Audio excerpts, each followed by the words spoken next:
Doctor ortho Ayurvedic oil and capsule. अब दर्द भी घुटने टेकेगा। पीएम मोदी ने किया इजरायल की संसद को संबोधित। आतंकवाद, लोकतंत्र और रणनीतिक साझेदारी पर दिया संदेश। कहा, भारत हर प्रकार के आतंकवाद की कड़ी निंदा करता है। पुराने भारत यहूदी संबंधों का उल्लेख किया। झारखंड में एयर एम्बुलेंस क्रैश में जांच जारी। घटनास्थल पहुंची जांच टीम। सूत्रों के अनुसार विमान में ब्लैक बॉक्स मौजूद नहीं था। उत्तराखंड बजट का 1 करोड़ 10 लाख का होगा आकार। वार्षिक बजट में 10% बढ़ोतरी की संभावना। विधानसभा सत्र में पेश करने की मंजूरी दी।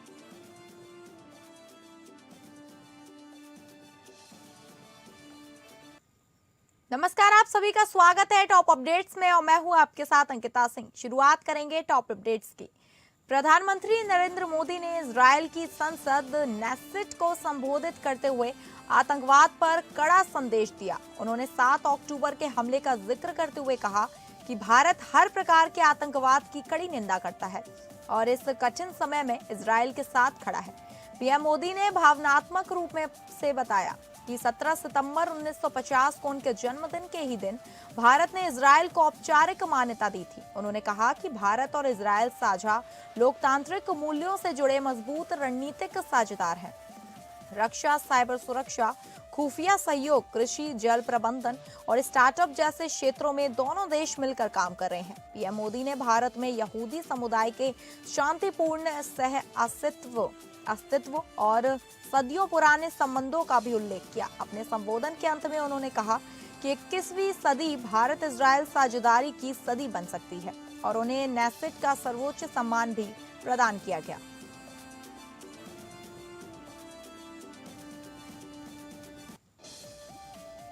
सीएम योगी आदित्यनाथ जापान दौरे पर हैं। यहां योगी ने यूपी के ओटीपीओ उत्पादों को वैश्विक मंच पर पेश किया। उन्होंने 500 से ज्यादा विशिष्ट कलाकृतियां भेंट की, जिनमें फिरोजाबाद में ग्लास आर्ट, वाराणसी की मीनाकारी और मंडला आर्ट शामिल है। ये उपहार यूपी की सांस्कृतिक विरासत को दर्शाते हैं। सीएम योगी ने जापान के प्रमुख नेताओं, कॉर्पोरेट लीडर्स और बच्चों को ये कलाकृतियां दी। 300 से ज्यादा बच्चों को मंडला आर्ट से बनी कलाकृतियां मिली, जिन्हें पाकर वे उत्साहित थे। विदेशी मेहमान इन हस्त निर्मित कलाकृतियों से अचंभित थे। उत्तर प्रदेश सरकार की इस पहल से आत्मनिर्भर भारत और वोकल फॉर लोकल की भावना को बल मिला। इससे यूपी के कारीगरों को वैश्विक बाजार में नई पहचान और निर्यात के नए अवसर मिलेंगे। सीएम योगी के इस दौरे ने यूपी की सांस्कृतिक विरासत को वैश्विक मंच पर ले जाने का काम किया है। ये उपहार यूपी की मिट्टी से जन्मी पारंपरिक शिल्प कला की प्रतिभा को दर्शाते हैं। झारखंड के चतरा में एयर एम्बुलेंस विमान हादसे में 7 लोगों की मौत के बाद जांच जारी है। अब तक जांच में एक बात सामने आई है कि कम टेक ऑफ वजन के कारण इस विमान में ब्लैक बॉक्स मौजूद नहीं था। झारखंड के चतरा जिले में हुए दर्दनाक विमान हादसे में 7 लोगों की जान चली गई। यह विमान रेडबर्ड एयरवेज प्राइवेट लिमिटेड का बीच क्राफ्ट था, जो रांची से दिल्ली के लिए मेडिकल इवैल्यूएशन उड़ान पर था।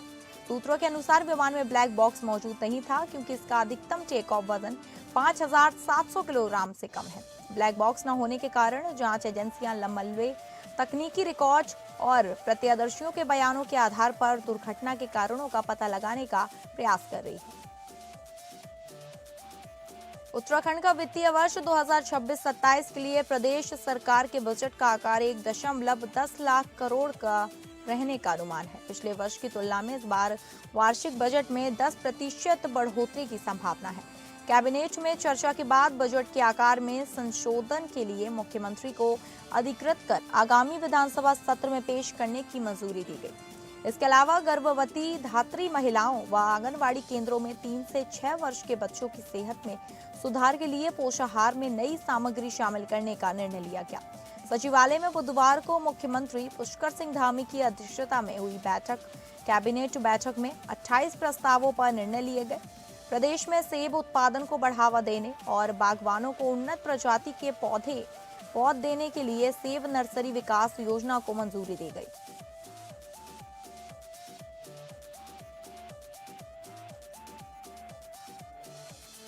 पूर्व मुख्यमंत्री हरीश रावत ने इंडिया गठबंधन के साथ वन ग्रामों को राजस्व ग्राम घोषित करने की मांग को लेकर धरना प्रदर्शन किया। धरने के दौरान उन्होंने सरकार को 30 अप्रैल का अल्टीमेटम देते हुए मांगे पूरी करने की डेडलाइन तय कर दी। रावत ने कहा कि वन क्षेत्रों में रहने वाले लोगों को मूलभूत सुविधाओं और अधिकारों से वंचित नहीं रखा जा सकता। इस पर वन मंत्री सुबोध उनियाल ने पलटवार करते हुए हरीश रावत पर जनता को गुमराह करने का आरोप लगाया। उन्होंने कहा कि जो व्यक्ति खुद 3 साल मुख्यमंत्री रहा हो, वह अब राजनीतिक लाभ के लिए जनता को बहकाने का प्रयास कर रहा है। सुबोध उनियाल ने कहा कि राज्य सरकार वन ग्रामों की समस्या का व्यवहारिक समाधान तलाश रही है। फिलहाल इस मुद्दे पर सियासी बयानबाजी तेज हो गई है और आने वाले दिनों में आंदोलन और तेज होने के संकेत मिल रहे हैं।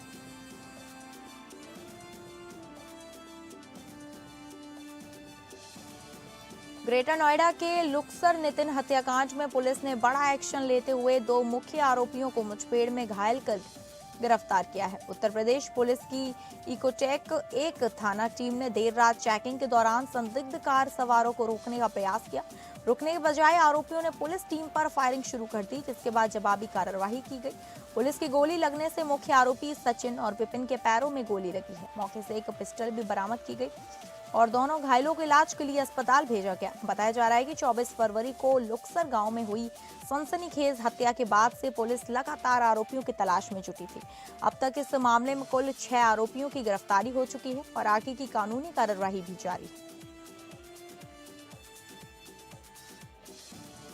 यूपी के हमीरपुर जिले में सोशल मीडिया पर एक वीडियो तेजी से वायरल हो रहा है, जिसमें पुलिस पर बुजुर्ग के साथ अभद्रता और मारपीट के आरोप लगाए गए। वायरल वीडियो में मौदहा पुलिस पर बुजुर्ग के कपड़े फाड़ने और धक्का मुक्की करने के आरोप लगाए जा रहे हैं। बताया जा रहा है कि पुलिस वारंटी को पकड़ने के लिए बिहरका गांव पहुंची थी। इसी दौरान किसी बात को लेकर पुलिस कर्मियों और बुजुर्ग के बीच तीखी नोकझोंक हो गई। ग्रामीणों ने पूरे घटनाक्रम का वीडियो बनाकर सोशल मीडिया पर साझा किया, जो अब चर्चा का विषय बना हुआ है। मामला मौदहा कोतवाली क्षेत्र के बिहरका गांव का बताया जा रहा है। हालांकि वीडियो की सत्यता की आधिकारिक पुष्टि अभी तक नहीं हुई है और मामले में पुलिस का पक्ष सामने आना बाकी है। स्वरूप नगर थाना क्षेत्र के चाट चौराहे के पास देर रात नशे में धुत युवकों ने जमकर उत्पात मचाया। बदनाम बिरयानी के पास खड़ी एक गाड़ी में नशेबाजों ने तोड़फोड़ की और मौके पर मौजूद एक महिला के साथ अभद्रता भी की। प्रत्यक्षदर्शियों के अनुसार युवकों ने हंगामा करते हुए इलाके में दहशत फैला दी। स्थानीय लोगों का कहना है कि स्वरूप नगर क्षेत्र में अक्सर रात के समय नशेबाजों का आतंक देखने को मिलता है। इससे राहगीरों और दुकानदारों में भय का माहौल बना रहता है। सूचना मिलते ही पुलिस मौके पर पहुंची और हालात को नियंत्रित किया। फिलहाल पुलिस आरोपियों की तलाश में जुटी है और इलाके में गश्त भी बढ़ा दी गई है, लेकिन सवाल है कि आखिर कब लगेगा नशेबाजों के लिए तांडव पर लगाम।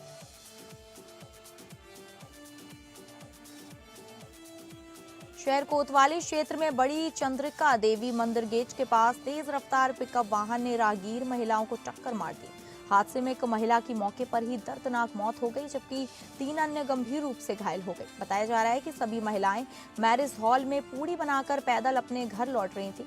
टक्कर इतनी जबरदस्त थी कि महिलाएं दूर जा गिरी और मौके पर अफरा तफरी मच गई। सूचना मिलते ही एम्बुलेंस पहुंची और घायलों को तत्काल अस्पताल में भर्ती कराया गया। अस्पताल में एक महिला को डॉक्टरों ने देखते ही मृत घोषित कर दिया। पुलिस ने शव को कब्जे में लेकर पोस्टमार्टम की कार्रवाई शुरू कर दी है और मामले की जाँच की जा रही है।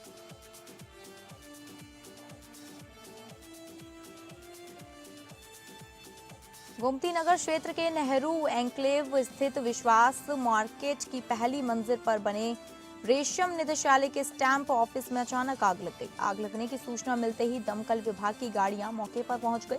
बताया जा रहा है कि शॉर्ट सर्किट के चलते आग भड़की और तेजी से फैल गई। आग की चपेट में आने से ऑफिस में रखे कई महत्वपूर्ण दस्तावेज जलकर राख हो गए। मौके पर पहुंची दमकल की 3 गाड़ियों ने कड़ी मशक्कत के बाद आग पर काबू पाया। घटना के दौरान कार्यालय में अफरा तफरी का माहौल रहा। हालांकि किसी के हताहत होने की सूचना नहीं है। फिलहाल प्रशासन आग से हुए नुकसान का आकलन कर रहा है और जांच शुरू कर दी गई है। लखनऊ विश्वविद्यालय के गंगा हॉस्टल में मेस के खाने को लेकर छात्राओं ने जोरदार प्रदर्शन किया। आरोप है कि मेस का खाना खाने से लॉ 3rd ईयर की एक छात्रा की तबीयत बिगड़ गई।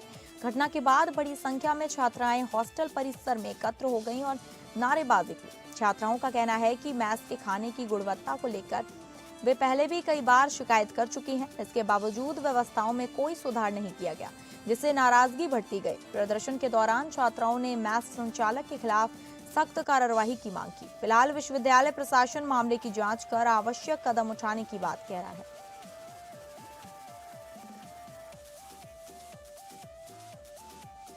अजित पवार के विमान हादसे की पृष्ठभूमि में विधायक रोहित पवार बारामती तालुका पुलिस थाने शिकायत दर्ज कराने पहुंचे। उनके पहुंचने से पहले ही थाने के बाहर बड़ी संख्या में बारामतीकारियों की भीड़ जमा हो गई। समर्थकों में घटना को लेकर उत्सुकता और चिंता का माहौल साफ देखा गया। सूत्रों के अनुसार कई वकील भी पुलिस थाने के बाहर मौजूद रहे। स्थिति को देखते हुए पुलिस प्रशासन ने सुरक्षा के कड़े इंतजाम किए। थाने के बाहर अतिरिक्त पुलिस बल तैनात कर भीड़ को नियंत्रित किया गया। फिलहाल पूरे मामले को लेकर पुलिस जांच में जुटी है और आधिकारिक बयान का इंतजार किया जा रहा है।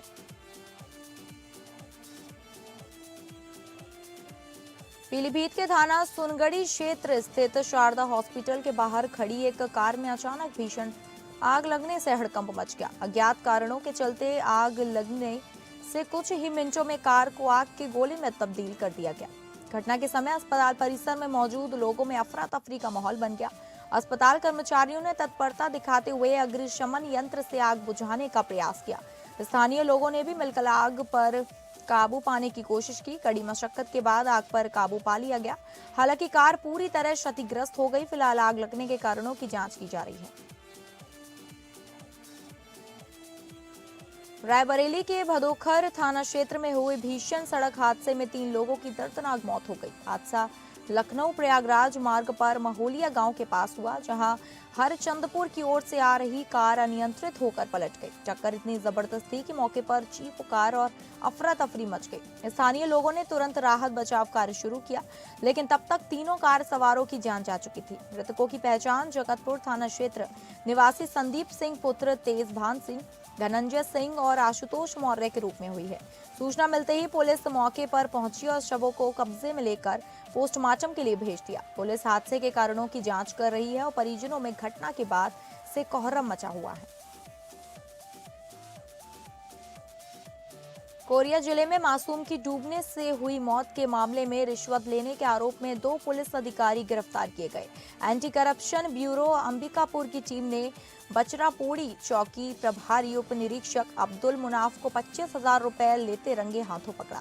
मामले में सहायक उप निरीक्षक गुरु प्रसाद यादव को भी साजिश और रिश्वत मांगने के आरोप में गिरफ्तार किया गया है। मामला एक मजदूर के बेटे की डूबने से मौत से जुड़ा है।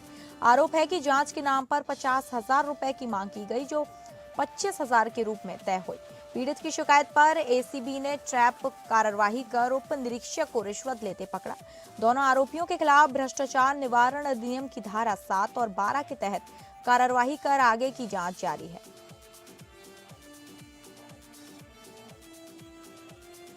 सूरजपुर के डॉक्टर श्यामा प्रसाद मुखर्जी ऑडिटोरियम तिलसिवा में जल संचय जन भागीदारी अभियान के तहत एक दिवसीय कार्यशाला आयोजित की गई। मुख्य अतिथि सरगुजा सांसद चिंतामणि महाराज ने जल संरक्षण को समय की सबसे बड़ी आवश्यकता बताया। कार्यशाला में केंद्रीय भूजल वार्ड रायपुर से पहुंचे भूगर्भ वैज्ञानिकों ने जिले के सरपंच, उप सरपंच और जनप्रतिनिधियों को जल संचय और प्रबंधन की विस्तृत जानकारी दी। सांसद चिंतामणि महाराज ने कहा कि पारंपरिक जल स्रोतों के सूखने से भूजल पर निर्भरता बढ़ी और अत्यधिक दोहन से जल स्तर लगातार गिर रहा है। ऐसे में वैज्ञानिक खेती और जल संरक्षण को जन आंदोलन बनाने की जरूरत है।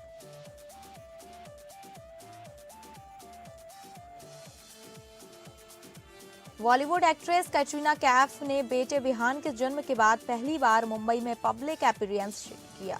वे कार से बाहर निकली, जहां उन्होंने ऑल ब्लैक लुक में मास्क पहने पैपराजी को हाथ हिलाया। महीनों से प्राइवेसी में रहने के बाद यह उनका पहला पब्लिक मूवमेंट है। विहान का जन्म हाल ही में हुआ था और कैटरीना विक्की कौशल दंपति खुशी से झूम रहे। फैंस इस तस्वीर को देखकर खुश हैं और बधाई भी दे रहे हैं। कैटरीना जल्द ही काम पर लौट सकती हैं, लेकिन फिलहाल फैमिली टाइम एंजॉय कर रही हैं।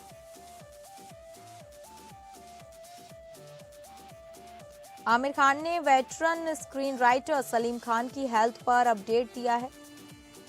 सलीम खान 17 फरवरी को माइनर ब्रेन हैमरेज के कारण लीलावती अस्पताल में भर्ती हुए थे, आईसीयू में हैं। लेकिन स्वास्थ्य में लगातार सुधार हो रहा है। आमिर ने बताया कि वे रोज अलवीरा खान से अपडेट लेते हैं और परिवार के साथ बैठे। 18 फरवरी को डीएसए प्रोसीजर सफल रहा। बॉलीवुड में सलीम जावेद जोड़ी के लिए चिंता का विषय है, लेकिन अब अच्छी खबर है। आमिर ने कहा, उनसे मिल रही पाया लेकिन परिवार के साथ हूँ। फैंस और इंडस्ट्री प्रेयर कर रही है। सलीम खान, अमर अकबर एंथनी, दोस्ताना जैसी क्लासिक के लिए जाने जाते हैं। बॉलीवुड एक्टर शाहिद कपूर 26 फरवरी 2026 को 45 साल के हो गए। उनकी पत्नी मीरा राजपूत ने इंस्टाग्राम पर मुश्की पोस्ट शेयर कर उन्हें सिंपली द बेस्ट कहा और लिखा, हैप्पी बर्थडे माय लव, आप हमेशा सबसे अच्छे रहते हैं। मीरा ने रोमांटिक फोटोज के साथ शाहिद की तारीफ की और फैमिली बॉन्ड को हाईलाइट किया। शाहिद के हाफ ब्रदर ईशान खट्टर ने भी adorable then versus now picture share की, जिसमें बचपन से अब तक की तस्वीरें हैं। शाहिद ने फैंस को थैंक यू कहा और कहा कि परिवार के साथ दिन बिताया। बॉलीवुड से कई सेलेब्स जैसे करीना कपूर, काजोल आदि ने विश किया। शाहिद फिलहाल देवा और अन्य प्रोजेक्ट्स में बिजी हैं।